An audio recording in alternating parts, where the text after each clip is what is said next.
નવસારીના ચીખલી તાલુકાના રૂમલા ગામે આચાર્ય દેવવ્રતજીની અધ્યક્ષતામાં પ્રાકૃતિક કૃષિ પરિસંવાદ યોજાયો હતો, જેમાં મોટી સંખ્યામાં ગ્રામ્ય વિસ્તારના ખેડૂતો ઉપસ્થિત રહ્યા હતા।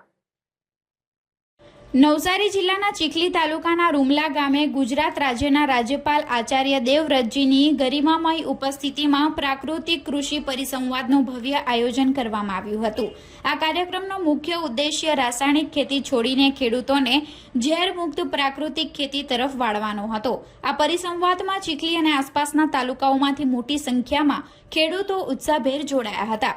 રાજ્યપાલ આચાર્ય દેવવ્રતજીએ પોતાના સંબોધનમાં પ્રાકૃતિક ખેતીનું મહત્વ સમજાવતા જણાવ્યું હતું કે જમીનની ફળદ્રુપતા જળાવવા અને માનવ સ્વાસ્થ્યના રક્ષણ માટે પ્રાકૃતિક ખેતી સમયની માંગ છે।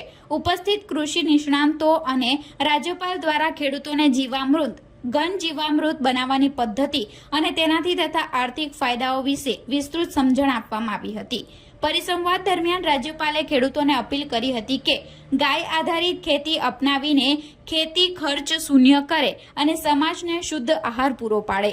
કાર્યક્રમમાં ઉપસ્થિત ખેડૂતોએ પણ પ્રાકૃતિક ખેતી અપનાવવાનો उत्साह दर्शाव्यो હતો।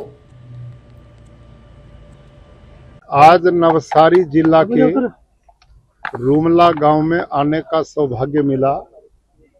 जिला प्रशासन के द्वारा और गुजरात प्रदेश कृषि विभाग के सौजन्य से आज प्राकृतिक कृषि संवाद में तालुका के हजारों किसानों ने, भाई बहनों ने भाग लिया और हमें प्रसन्नता है कि इस समय गुजरात प्रदेश में 8 लाख किसान प्राकृतिक खेती करना शुरू कर चुके हैं।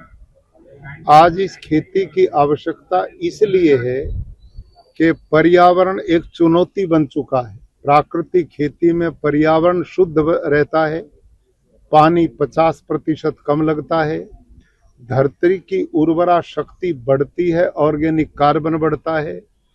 गाय आधारित ये खेती होने के कारण देसी गाय का भी पालन होता है और सबसे बड़ा लाभ कि इसमें किसान का खर्चा न के बराबर होता है और लोग इसके उत्पादन को खाएंगे तो उनका स्वास्थ्य बनता है।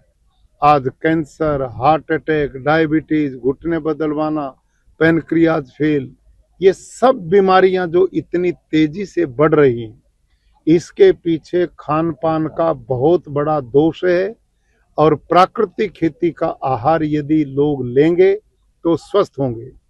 आज हमें एक बहुत बड़ा अभियान चलाना है कि हमने फैमिली डॉक्टर नहीं, हमने फैमिली प्राकृतिक खेडूत चाहिए, जिससे लोगों का स्वास्थ्य बचे, आने वाली पीढ़ियों के लिए पर्यावरण, धरती माता और जल बच सके।